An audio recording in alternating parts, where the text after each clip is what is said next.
بسم اللہ الرحمن الرحیم۔ انسان دنیا میں خود کو آزاد سمجھتا ہے، مگر سب کا انجام ایک ہے، موت، قبر، مٹی۔ کسی کی قبر بڑی ہوگی اور کسی کی قبر چھوٹی ہوگی، لیکن تاج محل بنانے والا، شاہی قلعہ بنوانے والا بادشاہ اور کلی میں رہنے والا فقیر، سب دفن کہاں ہوں گے؟ مٹی میں۔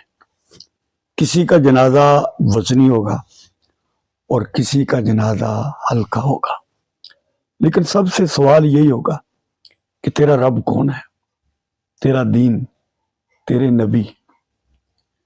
اگر دنیا میں رب کی ذات سے رابطہ مضبوط ہوگا، دین پر چلا ہوگا اور نبی کریم صلی اللہ علیہ وسلم کی اتباع، تابعداری، فرما برداری کی ہوگی، ان کی بات مانی ہوگی، تو جواب بھی آسان ہے، قبر جنت کا باغ ہے۔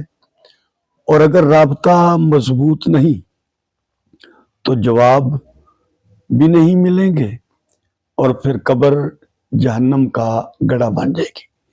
اس لیے محلات، تاج، تخت، جاہ و جلال یہ نجات کا ذریعہ نہیں، ایمان اور اعمال صالحہ یہ نجات کا ذریعہ ہے۔ ہمیں ذرا اس پر غور و فکر کرنی چاہیے۔